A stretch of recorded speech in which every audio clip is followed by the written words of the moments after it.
ನಾನು ಓದಿರೋ ಪ್ರಕಾರ ನಾನು ಹೇಳ್ತೀನಿ, ನನಗೆ ಈ ಸ್ಟ್ರೈಕ್ ಎಲ್ಲ ನಾನು ನೋಡಿಲ್ಲ, ಈ ಒಂದು ವಾರದಿಂದ ಅಷ್ಟೇ ನೋಡ್ತಿರೋದು. ನಾನು ಅವ್ರ ಗೌರ್ಮೆಂಟಿಗೆ ಕೇಳೋದು ಒಂದೇ, ನಮ್ಮನ್ನ ಏನಂತ ಕರೀತಾರೆ, ಡೆಮೋಕ್ರೆಟಿಕ್ ಕಂಟ್ರಿ ಅಂದ್ರೆ ಏನು ಅಂತ ನಾನು CM ಅವ್ರನ್ನ ಕೇಳಬೇಕು, ಅವ್ರಿಗೆ ಗೊತ್ತಿದ್ರೆ. ಡೆಮೋಕ್ರೆಟಿಕ್ ಕಂಟ್ರಿ ಅಂತ ಏನಕ್ಕೆ ಕರೀತಾರೆ, ಜನಕ್ಕೋಸ್ಕರ ಇರೋ ಕಂಟ್ರಿ ಅಲ್ವಾ. ನಮ್ದು ಕಾನ್ಸ್ಟಿಟ್ಯೂಷನ್ ಅಲ್ಲಿ ಏನಿರೋದು, for the people, by the people, to the people, ಜನರಿಗಾಗಿ, ಜನರಿಗೋಸ್ಕರ, ಜನರಿಂದ ಇರೋದು ಗೌರ್ಮೆಂಟ್ ಅಂತ. ಸೊ ಎಲೆಕ್ಷನ್ ಗಿಂತ ಮುಂಚೆ ಅವ್ರು ಹೇಳೋದು ಜನರಿಗಾಗಿ ಮಾಡ್ತೀವಿ, ಜನರಿಗೋಸ್ಕರ, ನಾವಿರೋದು ನಿಮಗೋಸ್ಕರ ಅಂತ ಘೋಷಣೆ ಮಾಡ್ಕೊಂಡು ರ್ಯಾಲಿ ಬರ್ತಾರೆ, ವೋಟ್ ಕೊಡ್ತೀವಿ, ವೋಟ್ ನಮ್ಗೆ ಹಾಕಿ, ನಾವು ನಿಮ್ಗೆ ಎಲ್ಲ ಒಳ್ಳೇದ್ ಮಾಡ್ತೀವಿ ಅಂತಾರೆ. ಸೊ ಎಲೆಕ್ಷನ್ ಆಗಿ ಗೆದ್ಮೇಲೆ ಇವಾಗ ಏನಂತಿದ್ದಾರೆ, CMಗೋಸ್ಕರ, CMಗಾಗಿ, CM ಇಂದ ಗೌರ್ಮೆಂಟ್ ಅಲ್ವಾ. ಸೊ DK ಶಿವಕುಮಾರ್ ಸರ್ ಹೇಳ್ತಿದ್ರಂತೆ, ಕುತ್ಕೊಂಡು ಹೇಳ್ತಿದಾರೆ ಅಲ್ಲಿ, ಇಲ್ಲಿ ರೈತರೇ ಇಲ್ಲ ಅಂತ. ಸೊ ಅವ್ರು ಹೇಳ್ತಿರೋ ಪ್ರಕಾರ ಏನಂದ್ರೆ ಅವ್ರು ಡಿಸೈಡ್ ಮಾಡ್ಕೋತಾರೆ, ಸುಮ್ನೆ ಹೇಳೋದು ಜನರಿಗಾಗಿ, ಜನರಿಗೋಸ್ಕರ.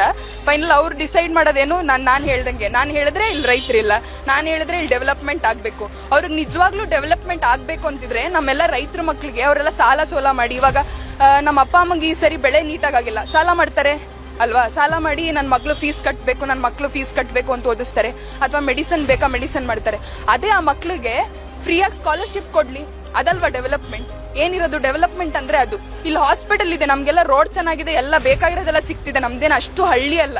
ಇಲ್ಲಿ ಹಾಸ್ಪಿಟಲ್ ಇದೆ, ಅಲ್ಲಿ ಒಬ್ಬರೇ ಡಾಕ್ಟರ್ ಇರೋದು, ಬೇರೆ ಬೇರೆ ಡಿಪಾರ್ಟ್ಮೆಂಟ್ ಓಪನ್ ಮಾಡ್ಲಿ, ಡರ್ಮೆಟಾಲಜಿ ಮಾಡ್ಲಿ, ಕಾರ್ಡಿಯಾಲಜಿ ಮಾಡ್ಲಿ. ಅವ್ರು ಹೇಳಿದ್ರು ಕ್ಯಾನ್ಸರ್ ಇದೆ ಅಂತ, ಕ್ಯಾನ್ಸರ್ಗೆ ಡಾಕ್ಟರ್ ಇಡ್ಲಿ, ಅದಲ್ವಾ ಡೆವಲಪ್ಮೆಂಟ್. ಸುಮ್ನೆ ಅಲ್ಲಿ ಕೂತ್ ಮಾತಾಡ್ಬೇಡಿ ನೀವು. ಇವಾಗ ನಮ್ಮ ಅಪ್ಪ ಅಮ್ಮ ಈ ತರ ಆದ್ರೂ ಸಾಕ್ತಿದ್ದಾರೆ, ಇವಾಗ ಅವ್ರನ್ನ ನಮ್ಮಿಂದ ಭೂಮಿ ಕಿತ್ಕೊಂಡ್ರೆ ಎಲ್ಲೋಗ್ಬೇಕು ನಾವೆಲ್ಲ. ಡೆವಲಪ್ಮೆಂಟ್ ಅಂದ್ರೆ ಅದು, ಸುಮ್ನೆ ಮಾತಾಡ್ಬೇಡಿ. ಮತ್ತೆ ಕಾನ್ಸ್ಟಿಟ್ಯೂಷನ್ ಚೇಂಜ್ ಮಾಡಿಲ್ಲ ಅಂದ್ರೆ, ಡೆಮೋಕ್ರೆಟಿಕ್ ಇರೋದನ್ನ ಅವ್ರು let them make it as ಏನು ಪ್ರಿನ್ಸ್ಲಿ ಸ್ಟೇಟ್, ಆತರ ಮಾಡಿ ಆತರ ಇರ್ಲಿ ಅಲ್ವಾ. ಸೊ ಅವ್ರು ಹೇಳಿದ್ರೆ ನಾವು ಕೇಳ್ತೀವಿ. ಡೆಮೋಕ್ರೆಟಿಕ್ ಅಂತ ಏನಕ್ಕೆ ಬೋರ್ಡ್ ಹಾಕೊಂಡು, fundamental rights, fundamental duties, fundamental right ಅಲ್ಲಿ right to your work, right to your duties ಅಂತಿದೆ. ರೈಟ್ ಟು ಯುವರ್ ಡ್ಯೂಟೀಸ್ ಏನು, ರೈತರ ಡ್ಯೂಟಿ ಏನು, ಫಾರ್ಮಿಂಗ್ ಮಾಡೋದಲ್ವಾ. ಆ ಡ್ಯೂಟಿನೇ ಕಿತ್ಕೊಂಡ್ರೆ ಏನಕ್ಕೆ ರೈಟ್ ಟು ಡ್ಯೂಟೀಸ್ ಅಂತ ಹಾಕೊಂಡಿದೀರಾ ನೀವು.